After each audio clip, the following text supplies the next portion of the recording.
Bonjour et bienvenue dans cette analyse. Écoutez, au Québec, on le sait tous, l'érable à sucre, c'est pas juste un arbre. C'est un véritable emblème, c'est notre fierté nationale et honnêtement, c'est le cœur de nos printemps avec le fameux temps des sucres. On a un attachement, un lien affectif super profond avec ces forêts-là qui colorent nos automnes puis qui nous donnent ce sirop que la planète entière nous envie.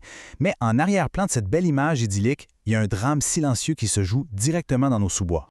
La question fondamentale qu'on doit vraiment se poser aujourd'hui, c'est pourquoi nos érables à sucre perdent-ils leur vitalité? Parce que depuis quelques décennies, on remarque un dépérissement vraiment inquiétant de ces arbres majestueux. Leurs cimes s'éclaircissent, les feuilles tombent bien avant le temps, bref, leur santé globale en prend tout un coup. Et c'est ce constat-là qui a déclenché une énorme enquête scientifique, un vrai mystère de 15 ans pour comprendre le mal qui ronge nos forêts et surtout pour trouver comment les sauver. Chapitre 1. Le défi de nos érablières. Pour bien comprendre, il faut remonter à l'impact des pluies acides. Pendant des années, ces pluies-là ont littéralement donné des brûlures d'estomac à la terre de nos forêts. En s'infiltrant profondément dans le sol, cette acidité a carrément rincé et emporté au loin des nutriments essentiels, tout particulièrement le calcium. Puis sans ce calcium vital, le sol devient beaucoup trop acide. Il s'appauvrit de façon dramatique et l'érable perd ses forces parce qu'il n'arrive plus à se nourrir correctement. Chapitre 2. Une expérience en forêt.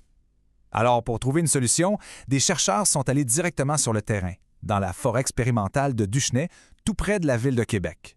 Leur but, c'était d'y tester un remède potentiel. Ce qui est intéressant, c'est que le sol à cet endroit-là était déjà super appauvri et extrêmement acide. Ça en faisait un laboratoire à ciel ouvert absolument parfait pour essayer de renverser cette tendance alarmante. La solution qu'ils ont envisagée et testée s'appelle le chaulage. C'est l'application d'une poudre de roche naturellement très riche en calcium et en magnésium. Pour le dire plus simplement, c'est exactement comme si on donnait une vitamine géante ou un puissant antiacide à la forêt. L'idée, c'est de venir neutraliser l'acidité du sol, de calmer ces fameuses brûlures d'estomac de la terre et de redonner aux érables les nutriments qui avaient été lessivés par des pluies acides. La démarche a commencé à l'automne 1994 et il s'est fait en 3 étapes simples. 1. Sélectionner rigoureusement les arbres. 2. Répandre manuellement la chaux tout autour de la base des troncs. Et 3. La partie sans doute la plus exigeante de toutes, attendre 15 ans. Oui, 15 longues années. Il fallait vraiment laisser le temps à la nature de faire son travail pour que le calcium s'infiltre tranquillement jusqu'aux racines afin de pouvoir mesurer un véritable impact à long terme. Chapitre 3. Les résultats après 15 ans.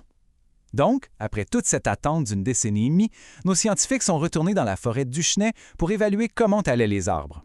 Et vous allez voir, ce qu'ils ont découvert est absolument remarquable.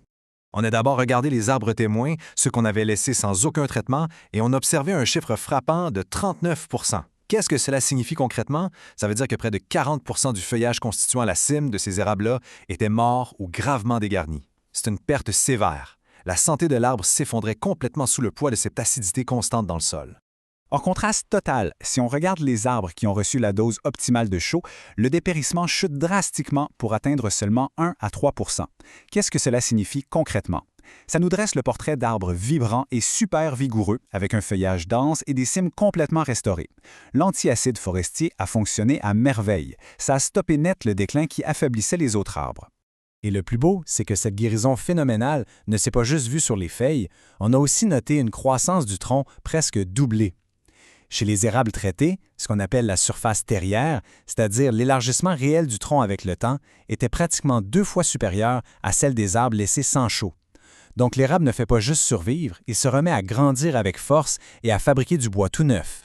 Au niveau du sol, il y a aussi une vraie compétition féroce entre les bébés arbres. Si on compare les données, sans traitement, on observe 22 % pour l'érable et 46 % pour le hêtre, contre avec traitement, où l'on passe à 55 % pour l'érable et 24 % pour le hêtre. Qu'est-ce que cela signifie concrètement? Eh bien, sans la chaux, l'érable perdait son territoire face au hêtre à grandes feuilles, qui tolèrent mieux l'acidité. Mais avec le calcium, la dynamique s'inverse complètement. Les jeunes érables reprennent l'avantage et reconquièrent la forêt. Chapitre 4. L'avenir de notre sirop. Écoutez, l'avenir de nos érablières, c'est loin d'être juste une question scientifique dans une forêt isolée. C'est un enjeu fondamentalement culturel, puis c'est un moteur économique majeur pour l'ensemble du Québec. Cette donnée-là met vraiment tout en perspective. 80 %. Qu'est-ce que cela signifie concrètement? Ça implique que le Québec, à lui tout seul, produit 80 % du sirop d'érable à l'échelle mondiale. C'est immense. Une grosse part de notre patrimoine, de nos infrastructures agricoles et de notre fierté repose sur la santé inébranlable de cet arbre bien précis. Protéger la vitalité de nos forêts, c'est protéger une industrie et un trésor collectif. Et c'est pour ça que la conclusion de ces 15 années de recherche est si porteuse d'espoir. Le chaulage est un outil essentiel pour restaurer la santé de l'érable à sucre. C'est pas juste une mesure temporaire, c'est une médecine éprouvée. Une seule application ciblée réussit à inverser le déclin, redonnant littéralement vie aux sols épuisés pour de nombreuses années à venir. Alors ça nous laisse sur cette réflexion finale. Sommes-nous prêts à soigner nos forêts pour sauver notre sirop? Les données sont formelles et la solution est d'une efficacité redoutable sur le long terme. Le destin de ces magnifiques écosystèmes repose désormais sur notre volonté d'agir et d'utiliser ce savoir. Il en va de l'avenir de notre environnement et de ce délicieux héritage sucré. Voilà ce qui conclut cette analyse.